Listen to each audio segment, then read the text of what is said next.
है गाइस, आप सबका स्वागत है न्यूज़ डिकोड के एक और वीडियो में। और इस साल के अगस्त में इंडियन नेवी अपना second aircraft carrier INS Vikrant commission करेंगे, जो कि एक 40,000 टन का इंडिजिनस एयरक्राफ्ट कैरियर है, जिसको बनाने में लगभग $3 बिलियन का खर्चा आया।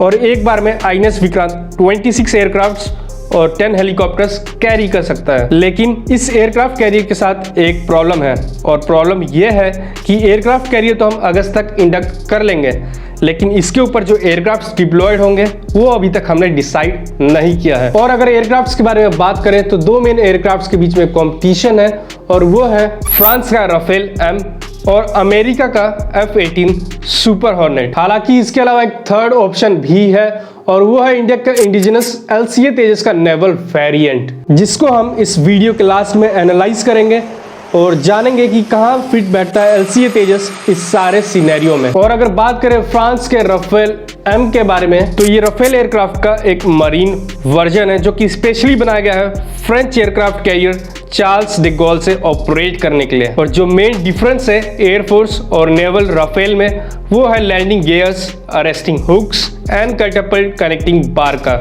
ताकि ये एयरक्राफ्ट कैरियर से ऑपरेट कर सके। बाकी सब ऑलमोस्ट सेम है एयरफोर्स और नेवल वेरिएंट में। और अगर इसके जनरल कैरेक्टरिस्टिक के बारे में बात करें तो इसका लेंथ है 15.27 मीटर्स, विंग स्पैन है 10.9 मीटर्स और हाइट है 5.34 मीटर्स। और इसको दो M88 टर्बोफैन इंजन के द्वारा पावर किया जाता है। और अगर बात करें अमेरिका के F-18 सुपर हॉर्नेट्स के बारे में, तो ये एयरक्राफ्ट स्पेशली US नेवी के लिए बनाया गया था, और आज के समय में F-18 US नेवी का बैकबोन है, जो कि US नेवी के सारे एयरक्राफ्ट कैरियर पे डिप्लॉयड है। और सोर्सेस के हिसाब से अमेरिका अपना latest F-18 EF super hornet pitch करेगा, जो कि लेटेस्ट वेरिएंट है F-18 का। और अगर इसके जनरल कैरेक्टरिस्टिक के बारे में बात करें तो इसका लेंथ है 18.31 मीटर्स, विंग स्पैन है 13.62 मीटर्स और हाइट है 4.88 मीटर्स। और साथ ही इसको पावर किया जाता है दो जनरल इलेक्ट्रिक के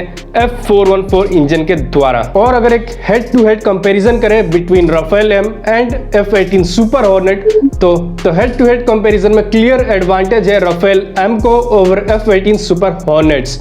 लेकिन इसके अलावा दो और फैक्टर्स है जहां पे राफेल M को क्लियर एज मिलता है इस कंपटीशन में ओवर F-18 सुपर हॉर्नेट्स। पहला फैक्टर है commonality with Indian air force.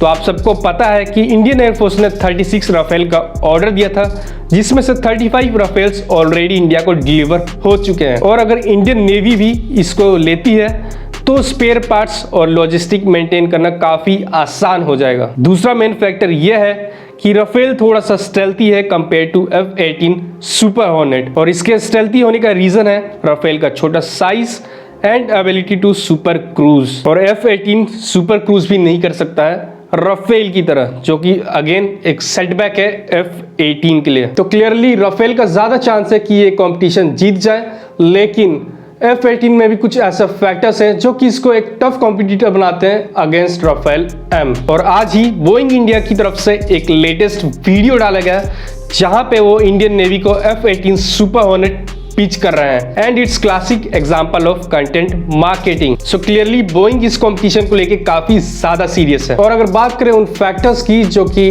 F-18 को एक टफ कॉम्पिटिटर बनाते हैं अगेंस्ट राफेल M, तो पहला फैक्टर है फोल्डेबल विंग्स। और इससे ये फायदा होगा कि एयरक्राफ्ट कैरियर का जो हैंगर है वो ज्यादा कंजेस्टेड नहीं होगा। दूसरा फैक्टर है F-18 comes with twin seat, जबकि राफेल का मरीन वर्जन एक सिंगल सीट एयरक्राफ्ट है। और सबसे इंपॉर्टेंट फैक्टर है F-18 का इलेक्ट्रॉनिक वॉरफेयर वेरिएंट, यानी कि EA-18G ग्रोलर्स, जो कि F-18 के ऊपर ही बेस्ड है, लेकिन इसके अंदर का जो सिस्टम है वो कंप्लीटली डिफरेंट है, और ये स्पेशली बनाया गया है इलेक्ट्रॉनिक वॉरफेयर के पर्पस से। और F-18 super hornets along with EA-18G Growler का जो कॉम्बिनेशन है वो एक परफेक्ट पैकेज बनाता है, जो कि आपको मॉडर्न वॉरफेयर के लिए चाहिए। सो क्लियरली ये कंपटीशन काफी ज्यादा टफ होने वाला है, लेकिन मोस्ट प्रोबेबली राफेल ही इस कंपटीशन को जीतने वाला है। लेकिन इस कंपटीशन में एक थर्ड ऑप्शन भी है जो कि ज्यादा सस्ता और इंडिजिनस ऑप्शन है, और वो है LCA तेजस का नेवल वेरिएंट। हालांकि इंडियन नेवी ने इस एयरक्राफ्ट को रिजेक्ट कर दिया था, जैसा कि आप इस आर्टिकल में देख सकते हैं। और इसका मेन रीजन जो यहाँ पे कोट किया गया है वो है overweight and it doesn't meet the current requirement. तो मुझे पता नहीं कि किस सेंस में इंडियन नेवी ने LCA तेजस के नेवल वेरिएंट को ओवरवेट एयरक्राफ्ट बोला, but let's have a head to head comparison between Rafale M and LCA Tejas naval variant. तो आप इस टेबल से क्लियरली समझ सकते हैं कि क्यों इंडियन नेवी ने LCA तेजस के नेवल वेरिएंट को रिजेक्ट कर दिया। दोनों एयरक्राफ्ट के कैपेबिलिटीज में काफी ज्यादा डिफरेंस है और ये स्वाभाविक भी है क्योंकि LCA तेजस एक लाइट वेट फाइटर है और राफेल एक मीडियम वेट फाइटर है, और इसीलिए इंडियन नेवी ने LCA तेजस के नेवल वेरिएंट को रिजेक्ट कर दिया। और यहाँ पे आपको इंडिजिनस प्रोडक्ट को लेकर ज्यादा इमोशनल होने की जरूरत नहीं है, you have to be practical. और हर एयरक्राफ्ट का अपना एक स्पेसिफिक रोल और प्लेस होता है, और LCA तेजस का नेवल वेरिएंट डेफिनेटली एक परफेक्ट एयरक्राफ्ट नहीं है इस रोल के लिए। तो इस वीडियो में इतना ही गाइस, आई होप आपको ये वीडियो अच्छा लगा होगा। Make sure to like this video and subscribe the channel, it motivates me a lot.